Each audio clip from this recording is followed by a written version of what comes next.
안녕하세요. 오늘도 사연살롱을 찾아주셔서 감사합니다. 암투병 이후 제2의 인생을 살고 있는 여성이에요. 처음 병원에서 암 진단을 받았을 땐 하늘이 무너지는 것 같았어요. 당시 제 나이가 28이었는데 고작 이거 살고 죽어야 하나 하루하루가 우울하기만 했어요. 자다가도 문득 왜 나한테 이런 일이 생긴 걸까? 하늘이 원망스러워서 잠도 못 이루고 울기만 했죠. 그런데 정작 암투병을 하다 보니 암세포보다 더 지독한 놈이 제 옆에 있었더라고요. 제 남편이요. 그놈 때문에라도 이대로 죽을 수는 없어서 이를 악물게 되었어요. 남편에 대한 미움과 증오가 지독한 암세포도 이길 정도였으니 얼마나 악독한 놈이었을지 상상이 가시나요? 지금부터 제 암투병기, 아니 악독한 남편 놈 복수기를 들려드릴게요. 어린 시절 저는 해외에서 자랐어요. 사업을 하시는 아빠 때문에 초등학교 1학년 때 중국 심천으로 이사해서 그곳에서 청소년기까지 보냈거든요. 당시 심천에는 세계 각국 기업들의 제조 공장이 들어서 있었어요. 한때 아메리카 드림을 꿈꾸며 젊은이들이 미국으로 향했던 것처럼 심천이 바로 그런 곳이었죠. 중국 각 지역의 노동자들이 돈을 벌러 심천으로 몰려들었거든요. 중국인들에게 심천은 기회의 땅이자 신분 상승의 꿈을 이뤄줄 로또와 같은 곳이었어요. 하지만 세상살이가 다 그렇듯 성공을 이룬 사람은 그리 많지 않았어요. 그렇다 보니 냉혹한 현실에 좌절하고 자포자기하는 사람들이 늘어갔죠. 부의 상징인 높은 아파트가 곳곳에 들어섰지만 하루 벌어 하루 사는 빈곤한 노동자도 늘어갔어요. 16차선을 달리는 승용차 대부분은 해외 유명 브랜드 차들이었어요. 한 대 걸러 한 대는 벤츠, 아우디 같은 고급 수입차였죠. 급격한 빈부차는 사회 곳곳을 병들게 만들었고 얼마 지나지 않아 심천은 무법 도시처럼 변해갔어요. 특히나 외국인들은 강탈자들의 표적이 되곤 했어요. 당시 저희 아빠도 아우디를 끌고 다니셨는데 한 번은 아빠 차를 타고 온 가족이 외식을 하러 나섰다가 신호에 걸려 차를 세우게 됐는데 갑자기 누군가 달려들어선 벽돌로 보조석을 깨고 칼을 들이밀더라고요. 보조석에 앉아있던 엄마는 놀라서 벌벌 떨었고 아빠는 괴한의 요구에 따라 지갑을 꺼내 들었어요.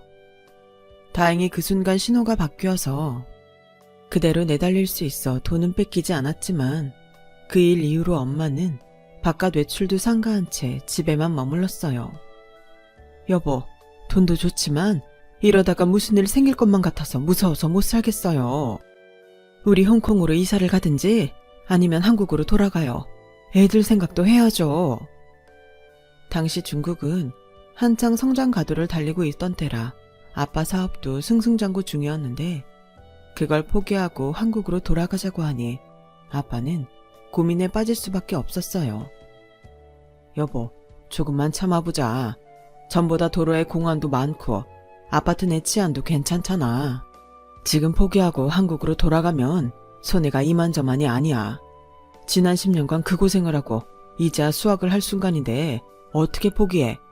나라고 왜 애들 걱정이 안 되겠어? 하지만 우리 애들 남부럽지 않게 키우려면 돈이 있어야 될 거 아니야. 당신이 정 고집 부르겠다면 좋아. 애들 데리고 당신이 한국에 들어가. 난 여기서 좀 더 버텨볼 테니까. 한동안 중국을 떠나는 일로 엄마 아빠는 말다툼을 하셨고 결국 몇 달 뒤 엄마와 우리 남매는 심천을 떠나 한국으로 돌아오게 되었어요. 초등학생 때부터 중국에서 교육을 받았던 터라 한국 학교에 적응이 힘들 줄 알았는데 오히려 반대였어요. 중국 교육은 한국보다 강압적이고 약간 무대뽀 같은 반면 한국은 꽤 자유로운 편이었거든요. 방과 후 사교육 역시 심천에서도 늘 하던 거라 딱히 힘들 건 없었어요. 심천에 살 때도 엄마가 저희 남매의 영어 교육에 공을 들이셨었기 때문에 그 덕도 톡톡히 보게 되었죠. 덕분에 오빠도 저도 대학 진학을 하는 데는 어려움은 없었어요. 한 가지 아쉬운 건 아빠랑 떨어져 살아야 했던 거였죠. 화상 통화를 할 때마다, 점점 더 수척해지는 아빠를 볼 때마다 마음이 무거웠거든요. 그렇게 떨어져 지낸 지 5년쯤 지나서야 아빠는 한국으로 돌아올 수 있었어요. 그 사이 고등학생이던 저는 대학을 졸업하게 되었고, 다행히 제 졸업식엔 온 가족이 함께 할 수 있었어요. 연년생인 오빠는 군복무 때문에 아직 대학생 신분이었고, 저는 졸업 전에 합격한 회사에 다니게 되었어요. 네이티브 스피커 수준의 중국어 덕을 보게 된 거였죠. 제가 입사를 하고 반년쯤 지나자 부모님은 고향으로 내려가 사시겠다며 귀농을 선언하셨어요. 젊은 시절을 해외에서 치열하게 사신 탓에 이제는 그간 벌어놓은 돈으로 고향에서 편히 살고 싶으시다면서요. 자식들도 다 키웠으니 이만하면 부모 노릇은 다 한 거 아니겠니? 앞으로 네 엄마랑 둘이서 신혼 때처럼 살아볼 생각이다. 그러니 앞으로는 니들이 벌어서 시집 장가도 가고 가정도 꾸려 살아봐. 오빠의 남은 학기 학비를 끝으로 더는 지원이 없을 거라는 말씀을 남기시곤 부모님은 고향으로 내려가셨어요. 거기다 오빠까지 친구와 살겠다며 집을 나가는 바람에 저는 오피스텔로 이사를 했어요. 처음엔 좋았어요. 난생 처음 혼자서 살게 된 터라 집 꾸미고 살림 늘리는 재미가 쏠쏠했거든요. 그런데 시간이 지나자 재미보다는 불 꺼진 집에 돌아와 밥도 혼자 먹고 TV도 혼자 보고 쉬는 날엔 말 한마디 않고 사는 생활이 우울하더라고요. 한국에 돌아와 사귄 친구들이 꽤 있긴 했지만 다들 회사 일에 바쁘거나 일찍 결혼을 한 친구들은 육아 때문에 시간을 내기 힘들었어요. 그러던 차에 회사 동료 권유로 인터넷 커뮤니티에서 비슷한 취미를 가진 사람들을 만나게 되었어요. 한국에 거주하는 외국인과 외국에서 살다 온 사람들이 주였어요. 한국 사회에 완벽하게 녹아들지 못한 사람들이지만 한국이 좋아서 함께 국내 여행을 다니면서 한국의 산과 바다를 즐기는 사람들이었죠. 혼자서는 엄두가 안 나는 여행이지만 여럿이 힘을 합해 다니니까 두려움도 덜하고 신이 나더라고요. 각자 인터넷이나 지인을 통해 얻은 정보를 모임에 나와 나누기도 하고 한국살이의 어려움도 나누곤 했어요. 그런데 언제부턴가 외국어를 배우러 가입한 한국인들이 늘면서 커뮤니티가 변질이 되기 시작한 거예요.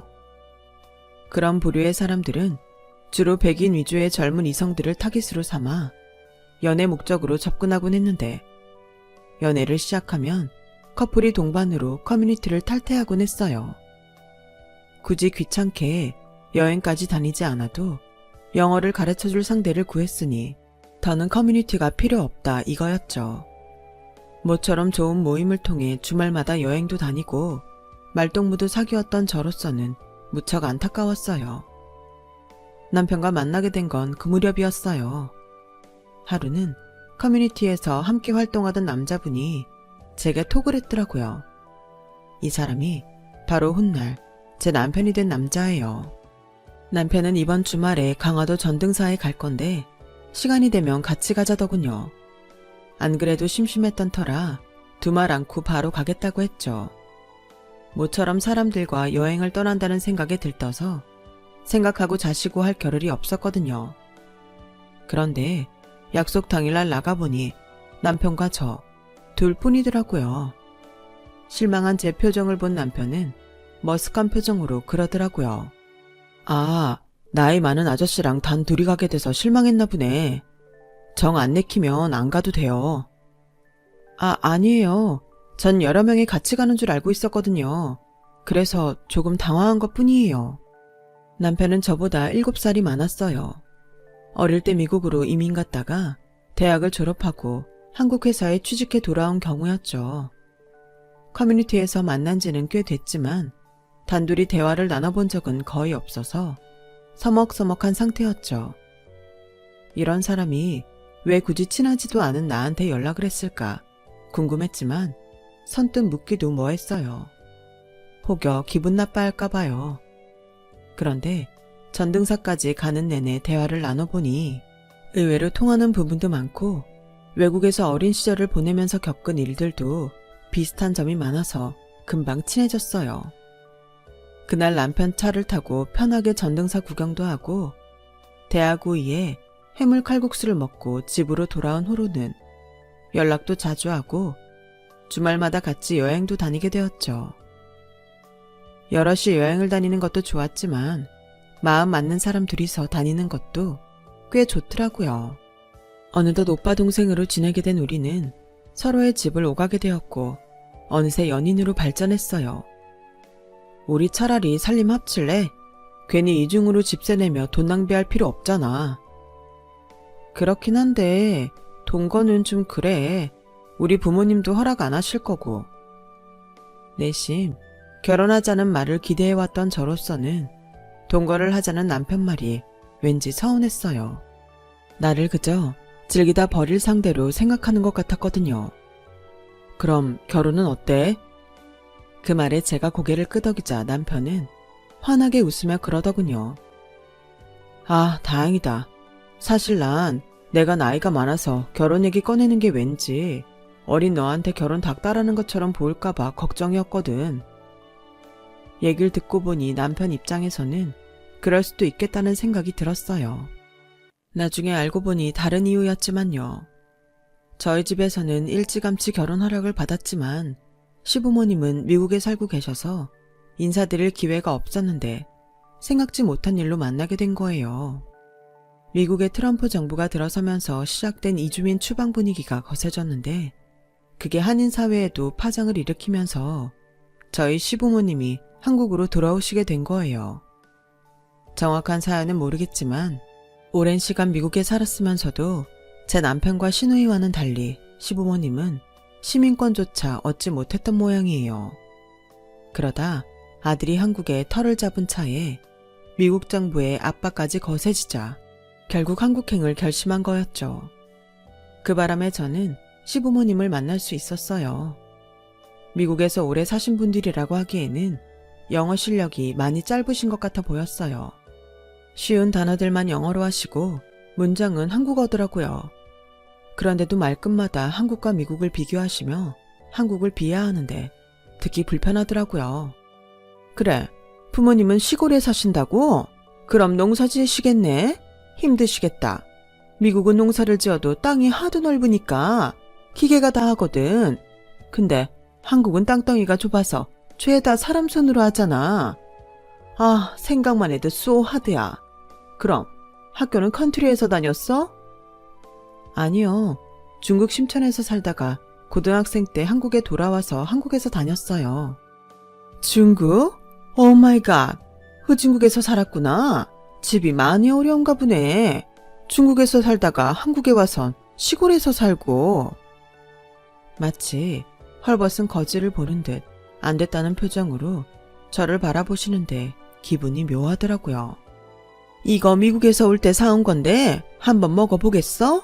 한국에선 돈 주고도 못 사는 거라고.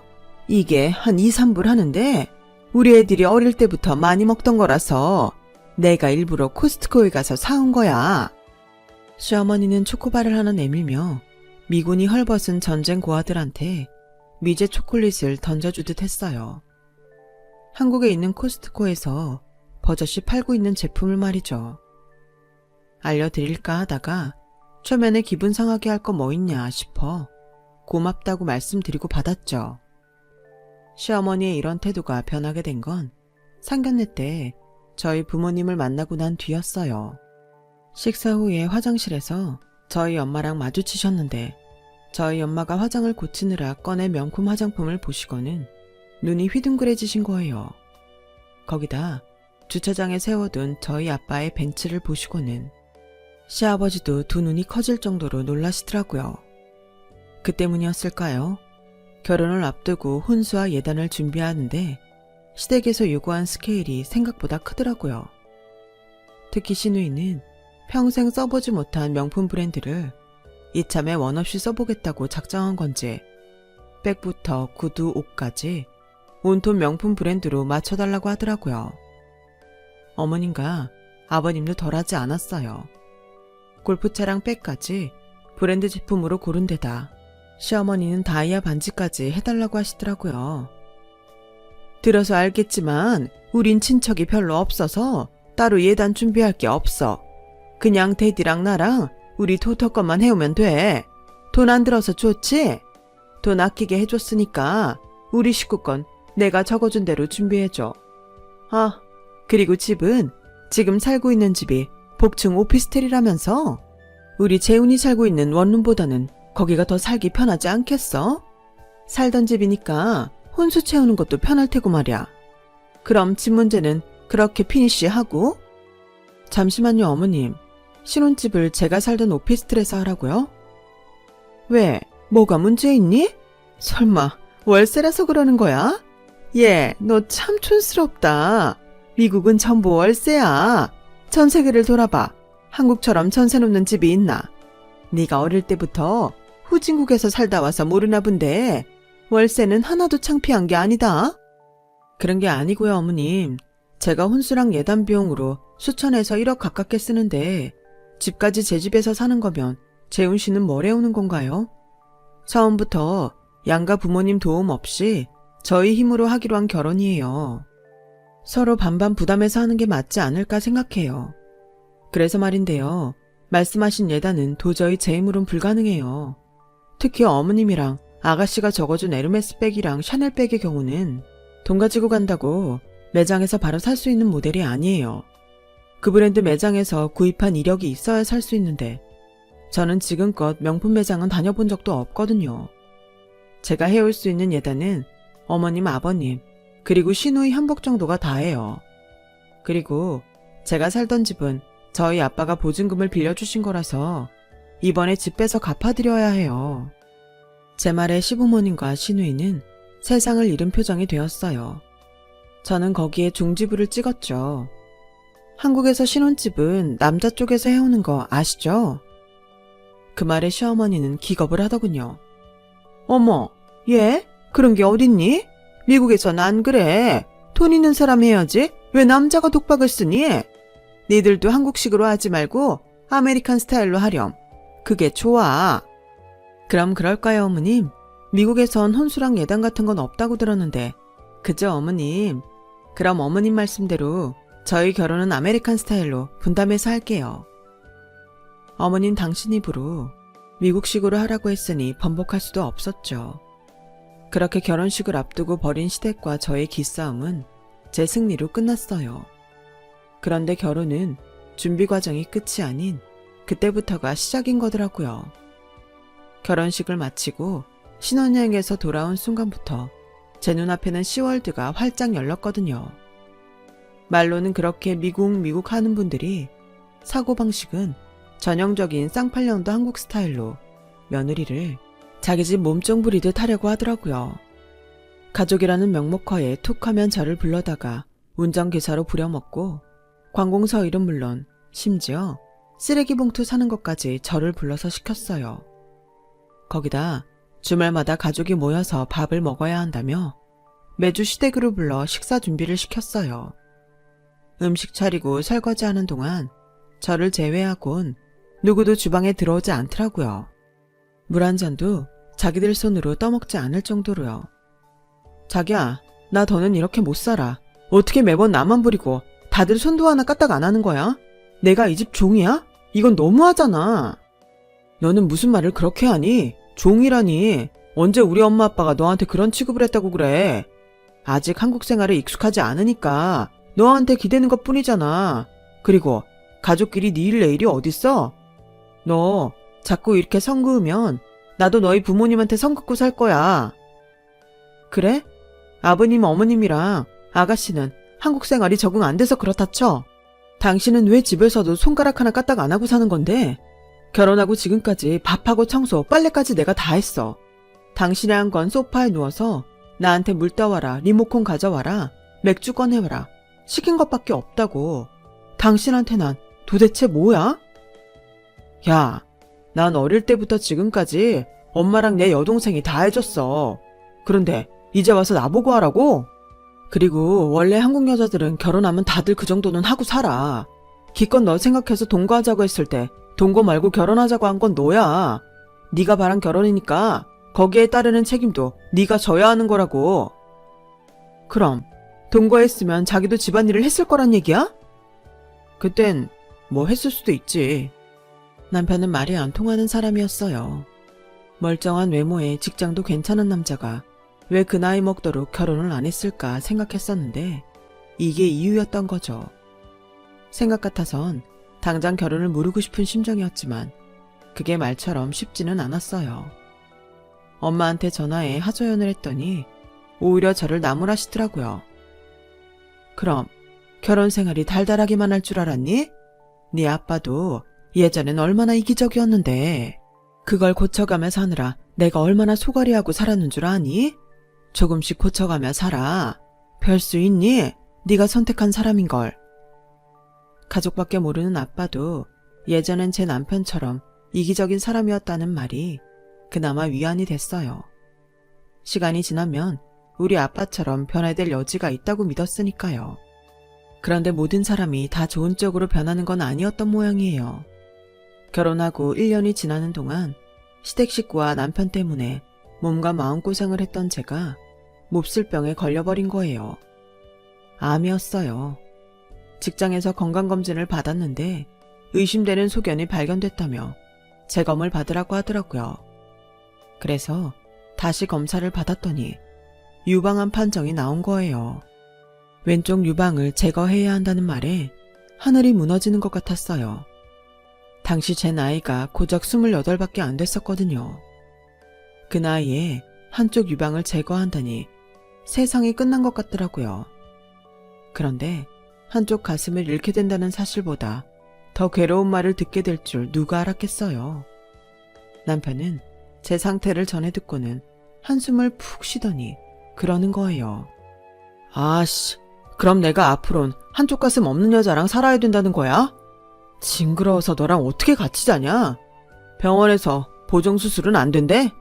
여자들 가슴 키울 때 넣는 거 있잖아. 그거 좀 넣어달라고 해봐. 맞다. 그거 넣으면 만질 때 느낌이 이상하진 않을까? 젠장, 이젠 마누라 가슴도 마음대로 못 만지겠네. 저는 귀를 의심할 수밖에 없었어요.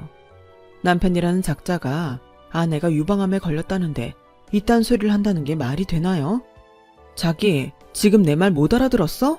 나 유방암이라고. 내 몸에 악성 종양이 생겼단 말이야. 그런데 가슴 못 만지게 되는 게 그렇게 아쉽고 화가 나? 난 죽을 수도 있단 말이야. 야, 너 당장 죽는 거 아니잖아.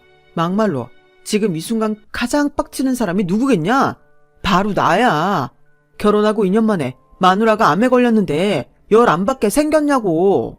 수술비에 병원비, 거기다 가슴까지 드러내겠다는데 내가 어떻게 곱게 얘기할 수 있겠냐? 암튼 나 그냥 이대로는 못 넘어가. 받을 건 받아야겠어. 씩씩대던 남편은 휴대폰을 꺼내 어디론가 전화를 걸었어요. 처음엔 자기 부모님한테 제가 암에 걸렸다는 사실을 전하는 줄 알았는데 호칭을 들어보니 저희 부모님한테 전화를 한 거더라고요. 장인어른, 예림이한테 얘기 들으셨죠? 네, 그 일로 전화드렸습니다.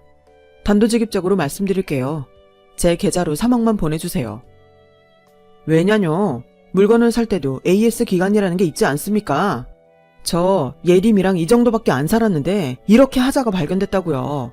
그러니까 병원비에 수술비, 거기다 제가 받은 정신적 충격에 따른 피해 보상금까지 장인어른이 내셔야죠. 장인어른이라면 한쪽 가슴 없는 여자랑 관계 갖고 싶겠습니까? 아, 징그러워서 어떻게 한 입을 덮고 사냐고요. 아, 됐어요. 딸 이혼녀 만들고 싶지 않으시면 3억 제 계좌로 보내세요. 남편은 지 악을 써가며 할 말만 하고 전화를 끊었어요. 그 모습에 그나마 남아있던 쥐똥만한 정까지 다 떨어지더군요.